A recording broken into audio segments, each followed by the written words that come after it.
Varun beverages. Varun beverages एक Indian listed company है and ये कंपनी अकेले ही पेप्सी के इंडिया बिजनेस का 90% से ज़्यादा सेल्स वॉल्यूम हैंडल करती है।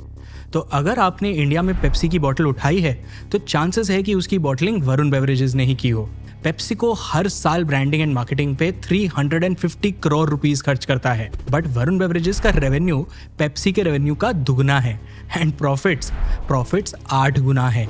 Pepsi world wide Coca Cola का ओनली कॉम्पिटिटर है, पर अब वो अपने सर्वाइवल के लिए स्ट्रगल कर रहा है। 1990s में पेप्सी के पास यूएस मार्केट का 15% शेयर था, आज वो गिर के सिर्फ 8% रह गया है। लेकिन जहां यूएस में पेप्सी को मार पड़ रही है, वहीं इंडिया में एक विनिंग स्ट्रैटेजी ने उसका गेम बदल दिया है और इस स्ट्रैटेजी का सबसे इंपॉर्टेंट हिस्सा है पेप्सी का Indian partner Varun beverages. Bottling से लेकर डिस्ट्रीब्यूशन तक सब कुछ वरुण बेवरेजेस संभालता है और आज ये पेप्सिको का यूएस के बाहर second largest global franchise partner बन चुका है। और अब बॉटलिंग इंडस्ट्री में इतना बड़ा नाम बनाने के बाद वरुण बेवरेजेस अपने नेक्स्ट ग्रोथ फेज के लिए रेडी है। अभी वरुण बेवरेजेस ने 7500 करोड़ रुपीस रेज किया है ग्रोथ के लिए। पेप्सी अब वीबीएल को इंडिया के बाहर के ऑपरेशंस भी देना चाह रहा है और सिर्फ बेवरेज बिजनेस में नहीं, इवन स्नैक्स बिजनेस में। ये सब पढ़ के मेरे दिमाग में 3 क्वेश्चंस आए। वरुण बेवरेजेस ने पेप्सी का ट्रस्ट आखिर जीता कैसे? पेप्सी को वरुण बेवरेजेस की इतनी ज़रूरत क्यों है? और क्या वरुण बेवरेजेस एक ग्लोबल ग्रोथ स्टोरी बन रहा है? और वो बेवरेजेस के बियॉन्ड भी क्यों डाइवर्सिफाई कर रहा है? तो इन्हीं क्वेश्चंस का जवाब ढूंढने के लिए हमने रिसर्च शुरू किया और हमें जो समझ आया हम आपको प्रेजेंट करेंगे। वीडियो को मैंने 4 पार्ट्स में डिवाइड किया है। पार्ट 1, वरुण बेवरेजेस की लेगेसी एंड कैसे उन्होंने पेप्सी के साथ पार्टनर किया। पार्ट 2, वरुण बेवरेजेस की ग्रोथ स्टोरी, कैसे उन्होंने पेप्सी का ट्रस्ट जीता, अपने बिजनेस को अच्छे से ग्रो किया एंड अब फ्यूचर में वो कैसे ग्रो करने का प्लान कर रहे हैं। पार्ट 3, पेप्सी का वरुण बेवरेजेस पे इतना हाई डिपेंडेंस क्यों है एंड उनकी खुद की स्ट्रैटेजी इंडिया में कैसी रही है। इससे हमें पेप्सी के नंबर्स समझ में आएंगे, उनकी स्ट्रैटेजी भी थोड़ी समझ में आएगी और साथ ही साथ हमें थोड़ा बॉटलिंग और स्नैकिंग बिजनेस के बारे में नुआंस्ड वे में समझ आएगा। And finally part 4, Varun beverages कैसे पेप्सी को उसकी ही ग्लोबल परफॉर्मेंस इंप्रूव करने में हेल्प कर रहा है। And honestly as an Indian ये पार्ट मुझे काफ़ी प्राइड देता है कि इंडिया की एक ऐसी कंपनी है जिस पे एक पेप्सी जैसा ग्लोबल प्लेयर इतना ट्रस्ट कर रहा है। तो चलो शुरू करते हैं।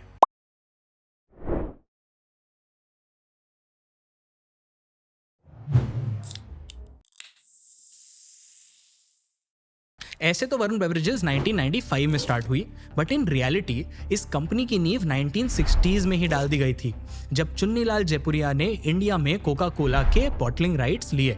जी हाँ दोस्तों, वरुण बेवरेजेस की स्टोरी पेप्सी से नहीं, कोका कोला से शुरू होती है।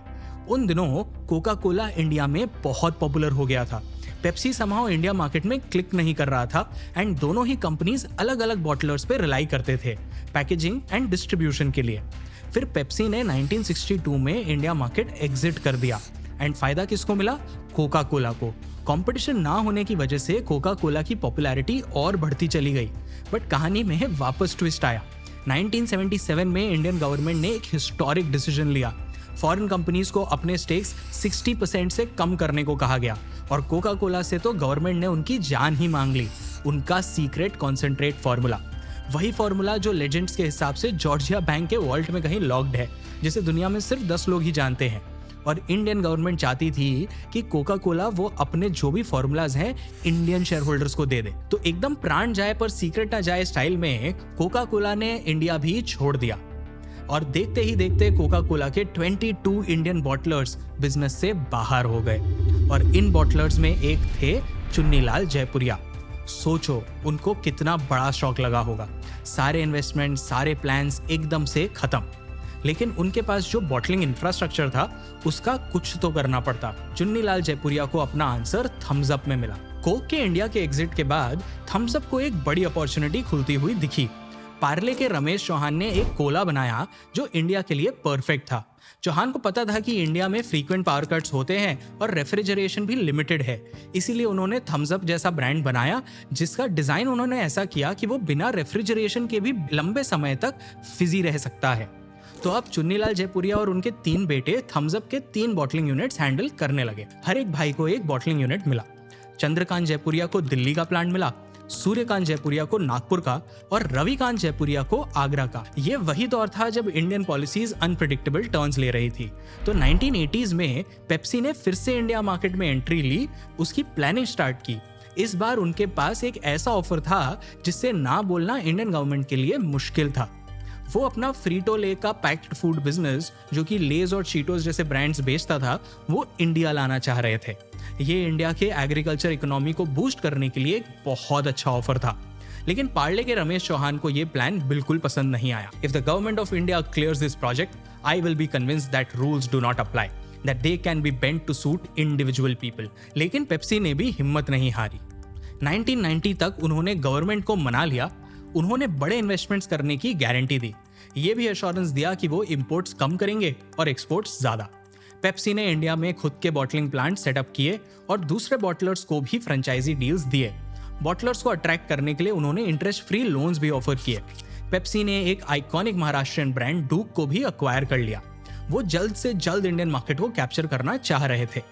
ये सब देख के थम्स अप और उसके 60 बॉटलर्स काफी नर्वस हो गए थे। पेप्सी जैसे बड़े कॉम्पिटिटर के एंट्री से उनको काफी नुकसान हो सकता था। तो जयपुरिया फैमिली के तीनों भाइयों ने एक बड़ा डिसीजन लिया एंड ये उनकी लाइफ का सबसे क्रिटिकल डिसीजन था। 1991 में उन्होंने थम्स अप को छोड़कर पेप्सिको के साथ डील साइन कर ली। एंड ये उनकी कोई जल्दबाजी में ली हुई डिसीजन नहीं थी। जयपुरिया ब्रदर्स ने केयरफुली सोचा कि थम्स अप के साथ उनका रोल कितना लिमिटेड है।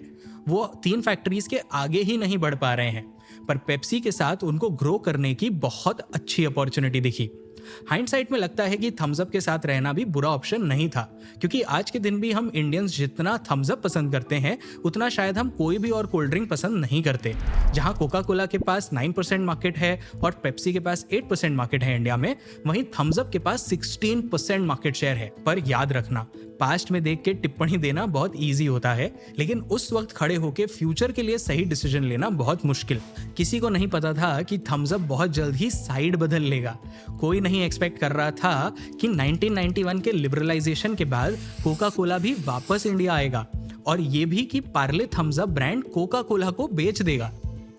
रविकांत जयपुरिया के वर्ड्स में, probably the only thing Ramesh could have told us that could have held us back was that he would eventually sell out to Coca-Cola.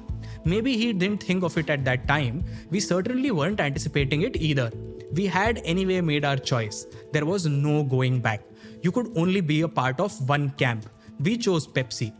Pepsi Jaipuria family की first choice नहीं थी, लेकिन उस वक्त वही एक लॉजिकल चॉइस थी। 1991 के बाद तीनों भाई पेप्सी के साथ जुड़ गए, लेकिन तीनों भाइयों में से रविकांत जयपुरिया, जो वरुण बेवरेजेस के प्रमोटर हैं, वो इन सबसे आगे निकल गए। 2015, 2018 और 2019 में वरुण बेवरेजेस इतने स्पीड से ग्रो कर रहा था, वो एक एक्विजिशन स्प्री पे ही चला गया। स्क्रीन पे टेबल देखो, दूसरे कंपनीज के पास जो भी पेप्सी की बॉटलिंग यूनिट्स थी वो VBL ने अक्वायर कर ली। Steel City Beverages Private Limited, Lumbini Beverages Private Limited, सबकी बॉटलिंग यूनिट्स अक्वायर कर ली। यहाँ तक कि अपने भाइयों की टेरिटरीज और पेप्सी के खुद के बॉटलिंग यूनिट्स को भी अक्वायर कर लिया। 2016 तक वरुण बेवरेजेस के पास 21 प्रोडक्शन फैसिलिटीज थी। 17 स्टेट्स और 2 यूनियन टेरिटरीज में उनका प्रेजेंस था, और आज उनके पास डोमेस्टिकली और इंटरनेशनली 48 प्रोडक्शन फैसिलिटीज है। वो जम्मू और कश्मीर, आंध्र प्रदेश और लद्दाख छोड़ के इंडिया के हर स्टेट में प्रेजेंट है। प्लस उन्होंने बैकवर्ड इंटीग्रेशन भी कर लिया है। आज के दिन उनके पास 17 फैसिलिटीज है, जिसमें वो सिर्फ crowns, plastic shells, corrugated boxes, crates, pads, ये सारी चीजें बनाते हैं, पैकेजिंग मटेरियल बनाते हैं। ओवर द इयर्स पेप्सी के 45% वॉल्यूम से वरुण बेवरेजेस अब 90% प्लस वॉल्यूम पे आ गया है। एंड वरुण बेवरेजेस सिर्फ इंडिया का मार्केट डोमिनेट नहीं कर रहा, बल्कि Nepal, Sri Lanka, Morocco, Zambia, Zimbabwe, DRC और साउथ अफ्रीका जैसे बहुत सारे कंट्रीज में भी वो स्पीडीली ग्रो कर रहा है, स्पीड पकड़ चुका है। 2015 से 2023 तक उनका रेवेन्यू लगभग 5 टाइम्स बढ़ा है और उनके प्रॉफिट्स 14 टाइम्स। इस फास्ट ग्रोथ को फाइनेंस करने के लिए वरुण बेवरेजेस ने अभी रिसेंटली एक क्वालिफाइड इंस्टीट्यूशनल बायर्स के थ्रू 7500 करोड़ रुपीस भी रेस किया है। ये उनके 2016 के IPO वाले फंड रेस का लगभग 7 टाइम्स है, और इन फंड से वरुण बेवरेजेस अपने पास्ट लोन्स जो मोस्टली केपेक्स में यूज हो गए उसको रीपे करने के लिए यूज करेगा और दूसरी कंपनीज को अक्वायर करने में भी यूज करेगा। अब देखो, ऐसा ग्रोथ तो पेप्सी के ट्रस्ट के बिना पॉसिबल नहीं हो सकता था। पेप्सी वरुण बेवरेजेस को इतना ट्रस्ट करने लगी है जितना पहले उन्होंने किसी को भी नहीं किया। जब हमने इनके कॉन कॉल ट्रांसक्रिप्ट्स पढ़े तो हमें और इंटरेस्टिंग चीजें मिली, जैसे कि अभी रिसेंटली पेप्सिको ने वरुण बेवरेजेस के साथ एक exclusive snack franchising agreement sign किया है। अक्टूबर 2025 से वो जिम्बाब्वे में सिम्बा मंचीज मैन्युफैक्चर, डिस्ट्रीब्यूट और सेल करेंगे। अप्रैल 2026 से उनका ऐसा ही सिमिलर अरेंजमेंट जाम्बिया में भी हुआ है और मई 2025 से वो मोरक्को में चीटोस मैन्युफैक्चर और पैकेज करेंगे। एंड आपको पता है ये इतनी हिस्टोरिक बात क्यों है? क्योंकि ये पहली बार हुआ है जब पेप्सी ने किसी को भी स्नैक्स का फ्रेंचाइजी राइट्स दिया है। लेकिन पेप्सी यूजुअली किसी को स्नैक्स का फ्रेंचाइजी राइट्स क्यों नहीं देता, सिर्फ बॉटलिंग का क्यों देता है? सिंपल, बेवरेजेस के कंपैरिजन में स्नैक्स ज्यादा प्रॉफिटेबल है और इसीलिए ज्यादा प्रॉफिट्स वाला बिजनेस पेप्सी खुद चलाता है। इंडिया में भी पेप्सिको के जो स्नैक्स का फ्रेंचाइजी है वो किसी को नहीं देता। वरुण बेवरेजेस सिर्फ कुरकुरे का वो पॉपकॉर्न को पैक करता है। तो पेप्सी का वरुण बेवरेजेस को स्नैक ऑपरेशंस हैंडओवर करना ये दिखाता है कि कैसे वो उसकी एग्जीक्यूशन स्किल्स को इतना डीपली ट्रस्ट करता है और इसमें फायदा वरुण बेवरेजेस को भी पूरा है। देखो, वरुण बेवरेजेस का ग्रो करने का हेडरूम हर साल कम होता जा रहा है। इंडिया में उनका मार्केट पेनिट्रेशन ऑलरेडी 90% से ज्यादा है। बेवरेजेस एक्सपेंशन एंड ग्रोथ के लिए उनके पास मोस्टली दो ही लेवर्स बचे हैं।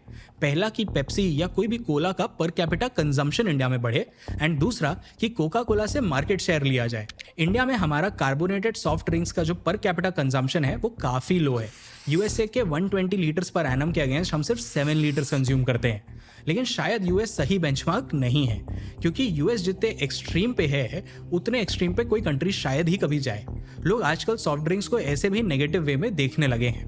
पेप्सी और वरुण बेवरेजेस दोनों ये बात अच्छे से जानते हैं, तो वो भी ट्राई कर रहे हैं कि वो थोड़े कम हार्मफुल सॉफ्ट ड्रिंक्स लेकर आए मार्केट में। बट ये एक लॉन्ग टर्म स्ट्रैटेजी है जिससे इमीडिएटली शायद वरुण बेवरेजेस पे कोई खास इंपैक्ट नहीं आएगा। बचता है सेकंड ऑप्शन कि कोका कोला से मार्केट शेयर ले लो और इसका मतलब है कि थम्स अप को हराओ, जो कि ऑनेस्टली थोड़ा मुश्किल है इंडियन मार्केट में। तो ऐसे में वरुण बेवरेजेस ग्रो कैसे करेगा? वेल, पेप्सी के ट्रस्ट के साथ उनको अब एक थर्ड ऑप्शन मिला है, geographical expansion and new product expansion, यानी कि इंडिया के बाहर एक्सपैंड करना और नए प्रोडक्ट्स के साथ एक्सपैंड करना। उनका बस एग्जीक्यूशन सॉलिड होना चाहिए। पेप्सी का ये ट्रस्ट वरुण बेवरेजेस के लिए एक ब्लेसिंग बन गया है। बट इसमें पेप्सी का क्या फायदा है? वो भी तो ये प्रॉफिट्स खुद कमा सकता था। वो वरुण बेवरेजेस पे इतना ट्रस्ट क्यों कर रहा है? What's in it for them? चलिए समझते हैं। मैंने सबसे पहले पेप्सी इंडिया के फाइनेंशियल स्टेटमेंट्स को एनालाइज किया। पेप्सी एक प्राइवेट कंपनी है, तो उनके फाइनेंशियल स्टेटमेंट्स रेडिली अवेलेबल नहीं थे। मैंने उन्हें MCA से डाउनलोड किया और फिर एनालाइज किया। जब हमने नंबर्स देखे तो ये सारे पॉइंट्स हमें समझ आए।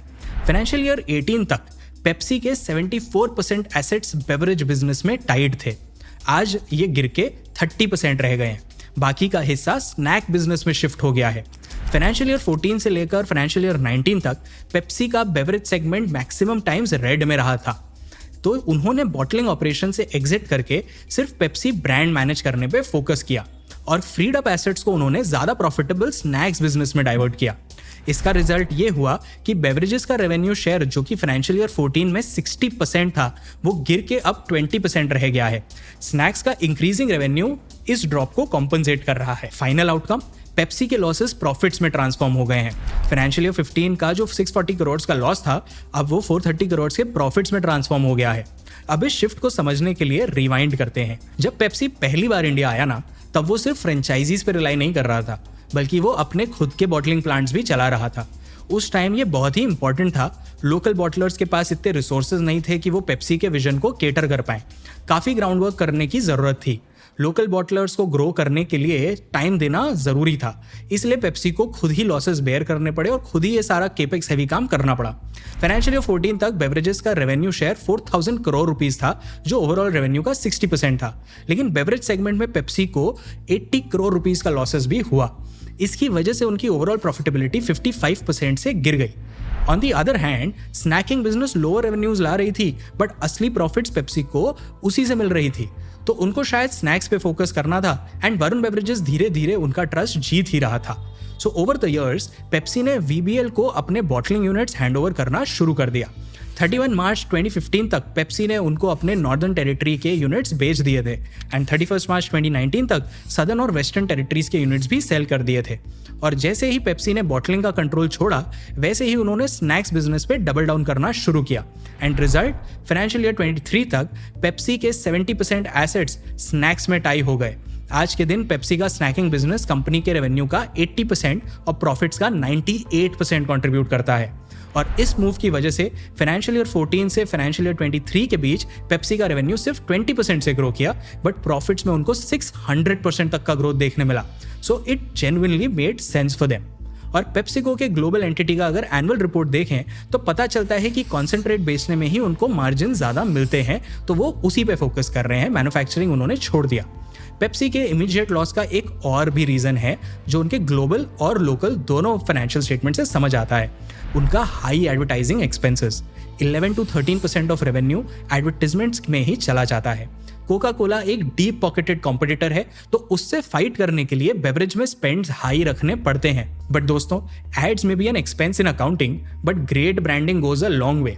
ये एक इन्वेस्टमेंट होता है ब्रांड बिल्डिंग के लिए। बट अगर प्रोडक्ट अच्छा नहीं होना, प्रोडक्ट का रिपीट रेट हाई नहीं हो, तो कितनी ही ब्रांडिंग एंड मार्केटिंग कर लो, बिजनेस फ्लॉप ही होगा। शॉर्ट रन में पेप्सी के फाइनेंशियल्स के लिए ये खराब हो सकता है, लेकिन वरुण बेवरेजेस के लिए कोई डाउनसाइड है ही नहीं। पेप्सी की मार्केटिंग VBL का रेवेन्यू बढ़ाती है बिना कुछ खर्च किए। Over the years Varun beverages का ROCE सिग्निफिकेंटली बढ़ा है। वहीं पेप्सी इंडिया का ROCE अभी भी लग रहा है कि वो लैग ही कर रहा है। अभी पेप्सी इंडिया का ROCE सिर्फ 9% है, जो पेप्सिको ग्लोबल का 20% ROIC के आसपास भी नहीं आता है। लगता है पेप्सी अपने बॉटलिंग पार्टनर के पोजीशन को स्ट्रेंथ करने में बिजी है। ग्लोबल रिटर्न्स एक होप देते हैं कि धीरे धीरे इंडियन एंटिटी भी शायद नंबर्स वैसे ही हिट करने लगेंगे, बट कहा नहीं जा सकता। लेकिन एक बात अभी भी क्लियर नहीं है कि पेप्सी ने स्नैक बिजनेस के फ्रेंचाइजीज वरुण बेवरेजेस को क्यों दे दिए, वो भी इंटरनेशनल टेरिटरीज में। पेप्सी तो यूजुअली लेसर प्रॉफिटेबल VBL को देना चाहती है, राइट? पेप्सी को जब थोड़ा और डीपली हम एनालाइज करते हैं ना, तब हमें बात क्लियरली समझ आती है। देखो, पेप्सी का नॉर्थ अमेरिका का बिजनेस स्लो हो रहा है। फ्रीक्वेंट रीब्रांडिंग और फेल्ड एड्स लोगों के दिमाग में पेप्सी को लेके एक नेगेटिव इमेज क्रिएट कर रहे हैं और लोग आजकल काफी हेल्थ कॉन्शियस भी बन रहे हैं। The icing on the cake is Ozempic, एक मिरेकल वेट लॉस ड्रग। ये लोगों के जंक फूड के एपेटाइट को कर्व करता है and for the first time in decades US का ओबेसिटी रेट बढ़ने की जगह गिर रहा है। अभी के लिए ओजेम्पिक पेप्सी के सेल्स को हर्ट नहीं कर रहा होगा, लेकिन जैसे जैसे ये ड्रग एक्सेसिबल होता जाएगा वैसे वैसे वो कस्टमर्स लूज करना स्टार्ट कर सकता है। तो अगर पेप्सी और बेटर प्रोडक्ट्स नहीं बनाती है तो फ्यूचर ग्रोथ पोटेंशियल काफी लो होगा। बट जहां नॉर्थ अमेरिकन मार्केट्स में पेप्सी का ग्रोथ स्लोअर है, वहीं इंटरनेशनल मार्केट में उनका रेवेन्यू ज्यादा फास्टर ग्रो कर रहा है। 12% का ग्रोथ है एंड स्नैक्स या कन्वीनियंट फूड भी बेवरेजेस के कंपैरिजन में ज्यादा तेजी से ग्रो कर रहे हैं। और ये पेप्सी के लिए एक न्यू अपॉर्चुनिटी क्रिएट करता है और इस अपॉर्चुनिटी को वो हाथ से नहीं जाने देना चाहते। आज के दिन अफ्रीका, मिडिल ईस्ट और साउथ एशिया पेप्सिको के ग्लोबल प्रॉफिट्स का सिर्फ 5% कंट्रीब्यूट करते हैं। बट आने वाले टाइम में पेप्सी एक्सपेक्ट कर रहा है कि ये ग्रोथ हायर होगा एंड प्रॉफिट में भी और ज्यादा कंट्रीब्यूट करेगा। एंड फास्ट ग्रो करने के लिए उनको राइट पार्टनर्स लगेंगे एंड शायद इसीलिए उन्होंने वरुण बेवरेजेस को कुछ स्मॉलर प्रोजेक्ट्स देना स्टार्ट किया है। जो टेरिटरीज अभी पेप्सी के लिए उतनी सिग्निफिकेंट नहीं है, उनका राइट्स वो वरुण बेवरेजेस को दे रही है। एंड ये हमारे लिए कितनी प्राइड की बात है कि एक ग्लोबल ब्रांड एक इंडियन कंपनी के सहारे इंटरनेशनल एक्सपेंशन करना चाह रही है। आई होप वरुण बेवरेजेस एक ऐसी केस स्टडी बने जो दुनिया को दिखा दे कि इंडियन भी एग्जीक्यूट अमेजिंगली कर सकते हैं, वो भी इंटरनेशनल मार्केट्स में। आपको क्या लगता है, क्या लॉन्ग टर्म में Varun beverages international growth crack कर पाएगा या पेप्सी पे ओवर रिलायंस उसको रिस्क में डाल देगा? कमेंट्स में जरूर बताना। मैं हूं शांतनु जैन, मिलता हूं आपसे नेक्स्ट वीडियो में।